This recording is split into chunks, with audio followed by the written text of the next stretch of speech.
I'm Jackie Stennett, a U.S. Army veteran and the Vice President of Academy Women. Thank you all for taking time out of your busy schedules to join us for today's event. For 2023, Academy Women's Career Coaching Workshop, which is held as an annual event, will continue to extend its reach by bringing you a monthly webinar series.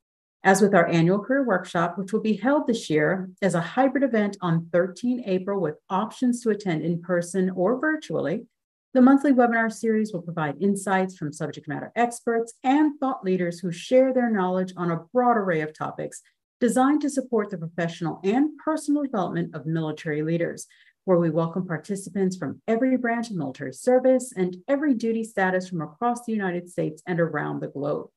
For those who are in or considering a career transition, be sure to stay tuned until the end of today's webinar, where you'll have the opportunity to connect directly with a member of Johnson & Johnson's talent acquisition team for a Q&A group session. Today, we are pleased to welcome our presenting partner, Johnson & Johnson, who first stood with Academy Women in support of our mission in 2016. Thank you, Johnson & Johnson, for your continued commitment to military women and the military community. A special thanks goes out to Tiffany Doherty, who works diligently behind the scenes at Johnson & Johnson to ensure military members are supported as they transition into meaningful careers subsequent to their service. You'll meet the Johnson & Johnson team shortly, but first, I'd like to introduce Susan Phelan, who will be your host today. Susan is a U.S. Air Force veteran, a graduate of the U.S. Air Force Academy, and is the founder and president of Academy Women. We've got a lot to cover today, so let's get started. Please join me in welcoming Susan to the virtual stage. Enjoy the discussion, everyone. I hope today's event will be helpful to you as you navigate your next steps. Susan, over to you. Welcome, I'm Susan Phelan. It's a pleasure to have you here today. I'm the founder and president of Academy Women, and we want this event to be as interactive as possible. So in that vein, I am going to launch a poll, and I welcome you to respond so that we can learn a little bit about who you are and what you're thinking.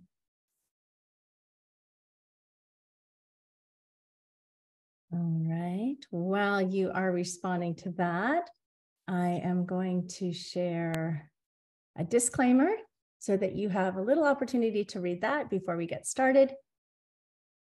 And throughout our event today, I invite you to participate via chat and the Q&A tool.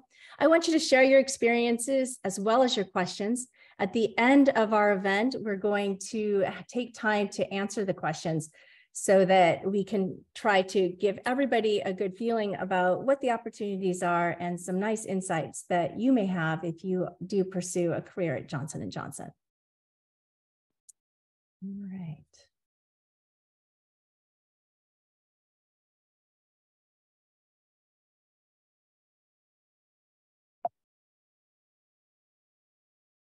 So it's my pleasure to introduce today two amazing veterans who will be speaking about their careers at Johnson & Johnson, as well as opportunities that they want to tell you about as veterans considering a career at Johnson & Johnson. We have Tiffany Doherty, who is a U.S. Army veteran. She is the HR leader military pathways at Johnson & Johnson. And then we also have Shannon Kelly, who is a U.S. Navy veteran, and she's the director of the Deal Desk National Accounts at Johnson & Johnson. Ladies, over to you. Thank you so much, Susan and Jackie. We're glad to be here with Academy Women. I'll introduce myself to you briefly while we're still here, and then I'm going to tell you a little bit about what we're going to do today, and you're going to hear from Shannon as well shortly. But I am Tiffany Doherty. I'm not an Academy graduate, but I am another small and underrepresented group, often in corporate audiences, and that I was junior enlisted many moons ago as an air traffic controller in the U.S. Army. But as of today, I lead military talent work for Johnson & Johnson as our HR leader for military pathways. So we're going to tell you a bit about that today, but my personal background, I am a Navy brat, an Army veteran, and a former 5th Group Special Operations spouse. So I've lived a few sides of this life. Excited to learn about your unique journey and to make sure that we have some time to interact toward the end of this. So thanks for having me. If we could go to the next slide. And one more. Okay, great. So yeah, just a little bit of the lay of the land of what we're going to do today. I'm going to momentarily hand it over to Shannon, who is going to give you an overview of our company and tell you a bit about her story and how she's translated her military experience to her work at Johnson & Johnson. Then I will come back and I will tell you, what does this mean? What are our military hiring pathways? What are the ways to get hired in our company? A little bit about this diversity of roles. And then our goal, like I said, is by about 1:40, I'm saying it out loud to hold myself accountable, we will transition to closing out with Academy Women and then taking your open questions. So please be thinking about what those are as we go through, because we will try to leave plenty of time for that. So on that note, if we could move to the next slide, I want to hand it to Shannon. Thanks, Tiffany. Good afternoon, good morning, depending on where you are in the world today. Thank you, Susan and Jackie, for having Tiffany and I inviting us on this call so we can speak with you and share our experiences that we've had from going from the military to Johnson & Johnson. So I'm picking up this slide to talk to you first about our credo. It is our moral compass. It is very, very important to us here at J&J. It's how we hold ourselves accountable. And back when it was written in 1943, it was considered a breakthrough idea, but I can attest personally that it is as relevant today as it was back then. And it guides us in everything we do at work, in the communities we serve, starting with improving health quality at every stage of life.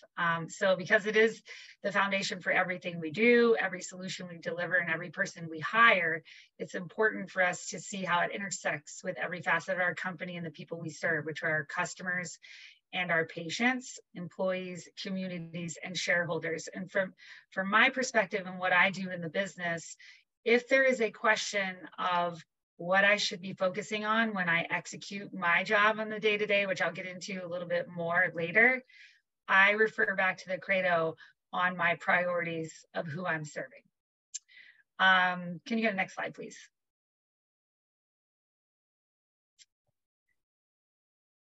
J&J now consists of over 140,000 employees across 260 companies all over the world, to include over 60 countries.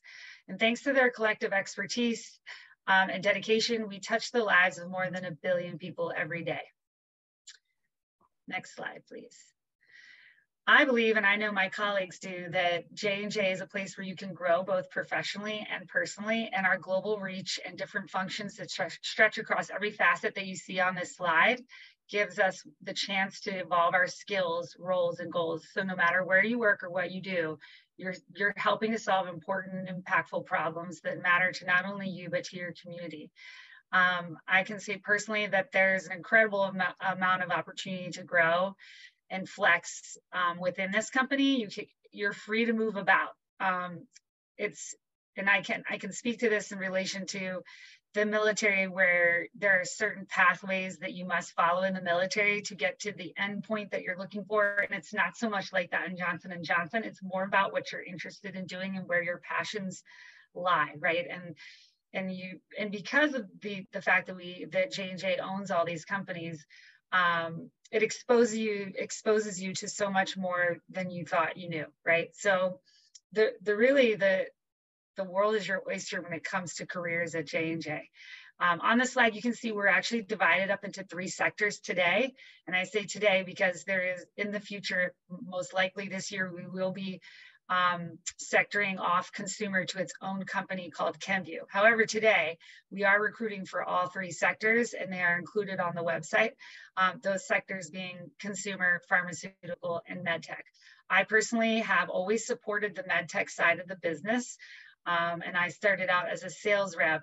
It was selling med devices in hospitals. So that's where my expertise lies. I'm not so hip on the pharma side, although I have, you know, a lot of colleagues that work on that side.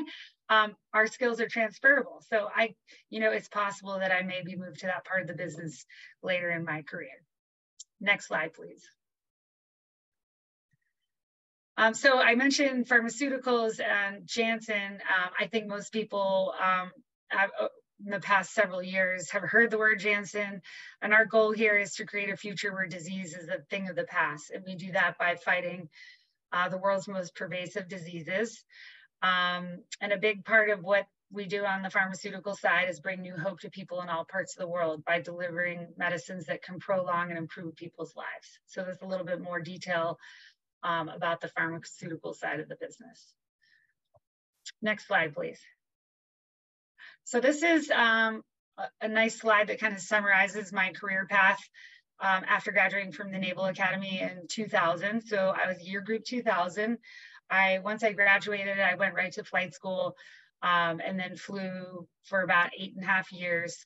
Transitioned out of active duty at the end of 2008 from an active duty squadron to a reserve squadron. And at that time, I started looking for a new career. It happened to fall into healthcare. I really didn't know that's the direction I was heading. What helped me get there was a headhunting company that was small at the time, but still exists today, was heavily pursuing junior military officers to pursue careers as med device reps, sales reps. And our skill sets were what they were targeting, which is we're competitive, we're driven, we take the initiative. And specifically, I would say female academy and prior military female officers and enlisted have a little more grit than some of the other folks out there. We are the get stuff done people, right? No matter what. So I think that that's what really helped me. Those are the skills, like the kind of rudimentary military skills that really helped me not only get the job as a medical device sales rep, but then also allowed me to build on those and kind of refine them into being more of like developing who I was and no longer kind of, I call it transitioning from being a robot to a real person, because you're very much a robot in the military. So I had to make that transition. But I started with a company called Synthes, which at the time was a privately held company, and then later got purchased by Johnson & Johnson. So I started with them in 2009, was a rep for 5 years. I got promoted a couple of times. I got a bigger territory. I moved from the East Coast with the West Coast with that company. And then Johnson & Johnson purchased them, and that purchase went through in 2014. At that time, I transitioned to a competitor with another healthcare company that you see there, RTI Surgical, where I was able to take my sales skills and then manage people. So then I was back to managing people. Which was great, because then I took my people management skills that we all got when we were in the military, and I applied them into the healthcare industry by managing reps. And I did that over, I think, 13 states for about 3 years. And then I was ready to kind of go into more of a strategic role. And fortunately, J&J recruited me back through a JMO hiring conference at the time. So J&J had their talent acquisition people kind of at a booth at this conference, and they saw my resume and they were like, "We think you're awesome, come back to us." So that's how I got the job that I have today, or the team that I work in today, which is, we call it the deal desk, which is kind of a fancy word that was developed by a consultant company for offer development. So I essentially negotiate price and contracting terms for all of our med tech companies, which we have many here at J&J. So I work with a lot of people. I have cross-functional leadership capabilities. A lot of what I do really is based off of quality communication. So if I could say there's one transferable skill set that is most used in my day-to-day, it's the ability to communicate with any type of person in any role. And I think that's one thing that can really set us apart, because in the military, you meet all kinds of people from different walks of life, different areas of the country, and sometimes the world. And you, whether you want to or not, you're forced to work with those people, right? So you figure out how to talk the same talk and walk the same walk to accomplish the same goal. And at J&J, I think that you would find that to be really very similar in that sense. And then lastly, I'd like to add that not only do I fulfill my role as a deal desk director supporting national accounts in MedTech, but I also spend quite a bit of my time supporting and linking arms with other veterans within the company with what we call one of our employee resource groups called the Veteran Leadership Council. And specifically, I really am passionate about supporting the Travis Manion Foundation, which I could talk your ear off about that, but I won't. But if you have questions, please let me know. So I'm really proud to represent them as well. And I will say that that's another great thing about Johnson & Johnson is they encourage their employees to seek out things that they're passionate about, especially when it's in service to the community.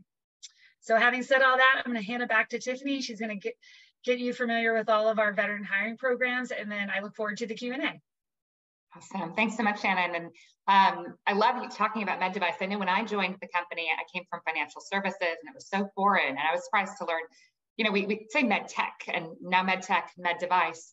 And what does that even mean? And I was surprised to learn that here in Jacksonville, Florida, we make AccuView contact lenses. That's a medical device. That's med tech. All the way over to, we make robotic heart surgery equipment, right? Or sutures. So it's so much more than you think. And chances are our products have touched you and your family at some point in time. So it's really what excites me, Shannon, about your story and others is that it's really easy to get passionate about this work, even though it might seem that way on the surface, right? So yeah, exactly. Would you agree? Yeah, thanks. Yeah. All right, thanks so much. We will move on to the next slide. And as Shannon said, I'm going to talk to you in some detail around our hiring, and go ahead to the next one about our hiring pathways. So, and actually first, sorry, I got this out of order. I'm going to talk about our history of supporting the military community, because I think that's an important thing to know. You know, Shannon talked a bit about our credo earlier, which really defines how we make our decisions. What's an interesting thing to me about our credo, and you know, having worked for several corporations over the years, every company has its own culture, you know, good, bad, and different, lots of, you know, good and about a lot of companies. But there are a lot of things where when a company talks about its culture, it talks about things that have been newly implemented, things that are that they've decided to focus on. And what was really striking to me when I came to Johnson & Johnson was so much of that are things that have been woven into the fabric from day one. So for example, the credo, maybe not written in day one, but written in 1943. And so imagine a company in the context of the coming out of the Industrial Revolution and what was happening in our history to say, you know what? We're going to put our employees before our profits, and we're going to commit to that. We're going to put our communities before our profits, and we're going to commit to that. And it was a company that of our first 14 employees, 8 of them were women. Of our first 3 scientists, 1 of them was a woman, you know, in a time where there were very few women in the field. And so the idea of women in the workplace, mothers in the workplace, those have been considerations and woven into who we are as a business from the very beginning. And I just think there's a difference and you feel it. But also our support of the military has been woven in from day one. And this is all not to say we don't make progress and that we don't need to make progress, but to have some of those really important things woven in at the beginning is great. And so we're going to say that about the military, our ties to the military as well. That tiny little black and white photo on the top, middle left, the one furthest left. What I like to point out to that is those of you familiar with Guard or Reserve service probably know that USERRA has not been around all that long to protect people's jobs. And in fact, paid military leave is still not a legal requirement in this country. But Johnson & Johnson, that image is about when we provided salaries, paid our employees their wages to go and serve in the Spanish-American War back in the 1800s. So again, woven into the fabric of who we are as a business and what our values are. And today have really comprehensive, not only military leave policies, but we even have separate leave policies to support our military spouses. And we don't ask a lot of questions. You don't have to provide orders. You say, this is in support of military service. So we continue to look at that and continue to live into that. And that credo itself, the second photo, I promise I'm not going to talk about everything here, but I'll pick a couple of things. That second photo is Robert Wood Johnson, the second generation of the Johnson family, who after serving in the military came back to run the company and wrote our credo. So that is why a lot of where I think people who've served in the military really resonate with our values, is because there's a long tie to that. We have an award-winning Veteran Leadership Council and military recruiting practices. In fact, this year we're the #6 Best for Vets employer based on the Military Times ranking. So up in the top 10 there, we're excited. We see that as one of the ways that we continue to realize we've got to keep getting better and keep doing this work. But lots of recognition there, and then some really key partnerships. I know Shannon drives our Travis Manion partnership, but back to that, what do we do in the community? Wounded Warrior Project and ACP. So if we could go to the next slide, I will jump into the what does this mean? What are we looking for? We are looking for brilliant minds that see the world differently. And I hope that resonates with you, because I know for most of you, based on your background, that probably is you, right? You know, because you want to be like everyone else, you don't end up in a military academy. You tend to be a brilliant mind that sees the world a bit differently. But all right, next slide. And this slide, I love this slide because we didn't invent it for military recruiting. This is a slide that is core to all of our recruiting messaging as a company. When we go out to colleges, when we go out and speak to civilian audiences, we say the 3 top skills we look for are curiosity, emotional intelligence, and resilience. Makes my job easy, because I get to go back to the business and say, there's no audience that brings this in spades more than the military community. So next slide.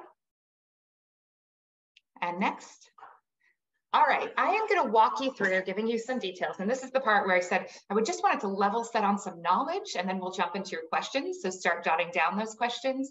What I'm going to go over is that we have 4 dedicated veteran hiring programs. They each do dedicate some roles every year to hire veterans. So I want you to get excited about them. Hopefully one of them is going to resonate with you. But before I even talk about them, I always want to point out that I don't want any of you to only look at one of these programs, and here's why. We will probably hire some of our top military talent through these channels. We do typically we look to hire about 100 people a year through these dedicated pathways. But right now, or usually at any given time, I didn't check today, we have thousands of jobs available on our website. So I always want you to get excited, look at one of these programs, and look at the breadth of careers that are available. And I'll talk to you about how you can sign up to be notified when a job opens that matches your interest. So it's not an or thing, it's an and thing. Look at these pathways as well. But all right, next slide. So the first one I'm going to talk to you about is in case we have active duty folks on the line. Want to make sure that you know about our SkillBridge offering. We do participate with Hiring Our Heroes like many employers, but we are also a standalone SkillBridge provider with the Department of Defense. And how we look at our program, you apply to it, and then what happens is we actually shop you out to, I've got about 250 managers across our business, and they look at our SkillBridge applicants against their upcoming hiring needs. And so if they identify that you could be a fit for an upcoming job, we then reverse engineer, we design the internship to help to prepare you for that role. And while we can't make a guarantee, we are always gearing it toward where we anticipate an open job and create an experience for you as an on-ramp to the high potential of that position. So that's how we work that program. For that reason, I've got some locations listed on the screen. I know it's small and it might be blurry, so don't worry too much about that. The most important thing to jot down on this screen is the email address. JNJ, Juliet November, Juliet. I love the military audience. I was an air traffic controller. We speak the alphabet. Juliet November, Juliet, SkillBridge at its.jnj.com as well. If you email that email address, you will get details on this program, a link to the FAQ, and the instructions to apply. It will include the list of these locations. So if you can't see that, just shoot an email there. Here's the other thing before we move from this slide, which I'm going to talk about this a little bit more, but also, and I only say this at certain live events, if you want to jot down that email address, I monitor that inbox. So if you have other questions that come up that you want to be able to get back in touch with me, whether it's SkillBridge or not, I encourage you to write down that email address. Give me a few days to respond sometimes, but I do monitor that. I will get back to you if you email me a question to that inbox. So just a special note for our Academy women on this line today is you can reach me there. If you can see the states, though, that are listed, one other thing that I want to point out is these are the states where we have major core sites as a business. So outside of SkillBridge, probably worth noting, the pharmaceutical business in this country is really headquartered in New Jersey. We have 8 major offices in New Jersey or Pennsylvania. And then we have a few other places where we do have large offices, a few in California, a couple in Florida. I'm here in Jacksonville, I said. We have a different site in Tampa. Georgia, we have a couple of sites, Athens and Cornelia, Indiana, Ohio, Massachusetts, and Texas. So we are a company where most of our roles do require being in the office at least some of the time on a flex schedule. And these are where a lot of our core offices are. What if I don't live at one of these sites? Well, there are other roles I would recommend, and I'll talk a little bit more about this in a bit, but that when you search our career site, if you use the word remote as your keyword and don't select a location or just select the United States, you will see roles that are posted as remote eligible pop up for that. I noticed yesterday there were about 80. We don't do a ton of fully remote, but we do some, and they'll be posted that way. You can also search by your location, and we hire a lot of field roles or smaller office roles, like Shannon said when she was in sales. Those are field-based. And so actually, we often need someone in North Dakota, right, for a field-based role. So we do hire around the country, but these are the sites where we hire at volume, worth addressing first. Shannon, did you want to say, was there something you wanted to say there? Okay, great. We'll move to the next slide. I like to shoot straight. I always want to set people up for success. So I try to say the things that you don't have to guess on later or in navigating, and try to set you up for success through this. All right, so the other thing I mentioned is direct hire. We have jobs in our company. And what I want to say about direct hiring, and we'll mention this again at the end, that is where you just go to careers.jnj.com and you look for the jobs that are a fit for you and apply to them. But you can also on that site, and I do this as an internal employee and recommend both internal and external people do this, is you can sign up to get emails about jobs that match your interests. So that, I used to have to give people advice, go to every company you're interested in every week and look at what new job postings they have. Now I know I'm signed up and I get notified of jobs that match my interests about 4 hours before they get posted. So it's a really good tool to make aware, especially when you're looking for those kind of needle in a haystack or higher level leadership roles that don't come up as often or in a specific location. That's really the best way to do that, is to go to our site and sign up. So next. All right, our sales pathway. I'll mention 2 sales programs. Again, I think sometimes people have a misperception of what sales is, and I think Shannon hit it. If you're competitive, if you're passionate, you could be good at sales. But I don't just want to talk about what makes someone good at sales. I want to say what was surprising to me about pharmaceutical sales at Johnson & Johnson was how passionate our employees are around this and how professionalized of a field it is. So here's the deal with pharmaceutical sales. You typically come in and go through a specialized training, usually for at least 6 months in any of our sales roles, where you become an expert on that disease set and the best treatments for that disease, or disease set. So then you can work with clinicians to make sure that they're getting the best possible care to patients. I have a veteran colleague who's out in the Las Vegas area. She works with HIV products and is incredibly passionate about the work around that in immunology. So that's something that's really exciting. And what is the veteran sales pathway? So listen, we have lots of sales roles posted. Look at them. The veteran sales pathway, it just means that every year we take several of those jobs and we take the titles of them and we say, this is essentially, I'm simplifying it, but we say instead of having pharmaceutical experience, and in this one job you typically would want pharmaceutical experience, instead, we only want people who have military experience. And then we provide some additional support to help with transition while you're going through learning your sales role and coming into a territory and learning that role. We post them throughout the year and for specific locations. You can find them by searching our site. It's on the screen here with the keywords veteran pathway. Right now, I think we have 4 jobs posted. Again, that changes all the time. For those who your ears are peaking right now, though, I'm going to give you another couple of tips right now. We have other sales roles that also hire veterans at a high volume, which is not a dedicated track. Another keyword that I like to search or have people search if they're looking for sales roles in a specific area is associate clinical. I know that sounds funny. What is associate clinical? But we have an associate clinical account specialist role in our med tech business that hires hundreds of people every year. And they have written their job description now to be inclusive of military experience because they want more military talent on that side of the business. So pro tip there, associate clinical or veteran pathway if you want to break into sales in our business. All right, next slide. All right, I'm going to get into our 2 leadership tracks. These may be the things that that we get people most excited about. They are highly competitive. So I always say, don't only apply to one of these programs, although I know you hear highly competitive and sometimes that's the only thing you want to go after.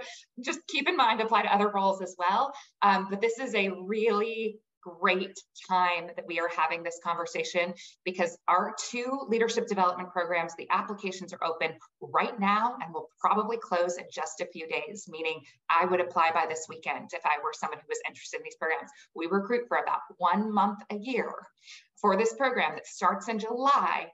And you are right in the end of that window of time. So that's exciting to me. If this interests you, go home, look at it, look it up and apply to the program. And I'll tell you how to find the exact posting, but there's also an email address on your screen. I'm going to explain the programs, but if you want, make sure you jot down that email address, mvldp@its.jnj.com. That's for both of the programs I'm about to explain. All right, what are the programs? These are full-time. You get hired into our company, but you get hired in at either a mid-career leader role, what we would consider a manager level, but that's really a mid-career leader in Johnson & Johnson, or a senior leader, a director in our business in the other program, which I'll explain the differences further in just a minute. Director, I would equate to 06, really, in a military. There's not an exact equivalence, but I would say it's that senior in our business. And what is the difference of getting into these programs? So you have in front of you MVLDP. MVLDP, we really consider, most people apply to this program, is considered that mid-career leader. And we are really looking for the best of people who have recently transitioned from the military. John Perez, our head of military, likes to say it's the 2 or 3% of the top that could get into this program. It's an exciting program for people who have great skills and want to be leaders, and maybe don't know exactly what part of the business that they want to land in, or want to get their feet wet across our business. So in the program, you come in hired as a manager, and you rotate 3 times every 6 months for 18 months. And you get to try on leading in a different area of our business, often a completely different functional area of our business, maybe even a different sector of our business. And you get to try that on and deliver for 6 months in that area of the business. And then after 18 months, you move into a permanent full-time role as a leader in our business. And it's a really great way. You get lots of training, lots of exposure to leadership. It's a really great way to fast track a career into our business. It requires the minimum of a bachelor's degree. You have to be within 4 years you've separated in the last 4 years of military service. And that's just because it's also meant to help people transition. This is their first real corporate professional job as a leader, some of the augmenting there.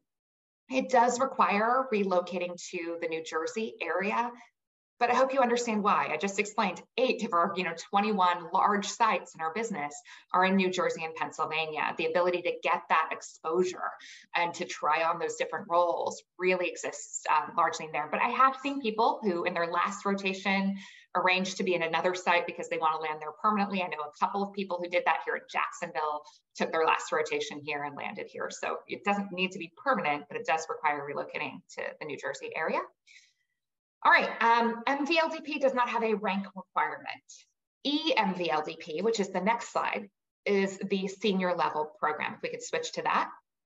A lot of acronyms, but MVLDP and EMVLDP. EMVLDP, you have to have served 20 plus years and achieved the rank of O5 or E8. There's no exception to that. I do have people who've asked, could you, if you went and this shouldn't be this group probably, but if I went enlisted first and then I went officer, but I never achieved that rank, great, apply to the other program.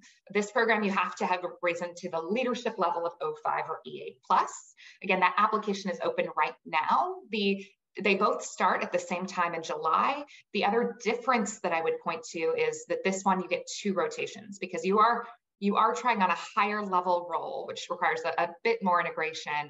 So you get to try 2 different areas of the business in that time. But all right, next slide. And again, that email address was mvldp@its.jnj.com. All right, we are going to take questions in just a moment. This is actually the last slide, but I just want to remind you again, if you do nothing else, go to our website, sign up to get notified about jobs that match your interests. And then I want to give one more piece of advice. It's maybe not The most sugar-coated news, but I like to shoot straight with people. I especially think that the military audience has a really high dishonesty detector or misleading detector, and I never want to do that. I always want to tell people what should I really know about applying to jobs, right? So one of the things that I want you to really know is read job descriptions well. And this is going to be true of most large companies. Our job descriptions are written really clearly. What do I mean by that? I mean, make sure you tweak your resume to align to the job description, and make sure when you look at that job description, we say what's required and what's preferred. And you just heard me talking this way about that EMVLDP application. When something says preferred, apply anyway. You know, that advice you get, if you have most of it, go for it. If it says preferred, apply anyway. If it says required and you don't have it, can't demonstrate it through your resume, don't apply to that job, move on and look at the next opportunity, because that is how we follow legal fair hiring practices. So be targeted, look at the opportunities and apply when you have what's required. And usually it's not very many things, but some roles require more industry experience, some don't. So you'll have to get used to sort of looking at those and looking through that lens. That's my recommendation to you, to have the best chance of making it through that first part of the process. But all right, on that note, and 5 minutes early, right? So we're definitely leaving time for your questions. I am going to hand this back to Susan. Great, thank you so much. So as we transition into the next part of our presentation, which is fielding some of the questions, I'm going to go ahead and launch a second poll. So please respond to this so that we can get your reactions. And while you're responding to that poll, I want to tell you a little bit about our upcoming next event, which is on the 16th of February, Exploring Career Opportunities at Deloitte. Please join us for that. That will be virtual and on Thursday, 16 February. And to learn more about that, as well as other events, consult our website at www.militaryals.org webinar series. But even more exciting is that we have our upcoming annual career coaching workshop, as well as our Officer Women Leadership Symposium, which will be offered in April. And those events are hybrid events. So you can join us in person in Arlington, Virginia, or you can join us remotely. So sign up for that, and seats do fill, and early bird closes mid-March. So check our website and make sure you register. I'm going to end our poll. Great. And then most importantly, don't forget to submit your profile in our professional profile directory. We make that directory available to all of our partners who are looking for candidates just like you. And that can become just an informational interview opportunity, or more importantly, a way to seek an opportunity that fits you perfectly in your next role.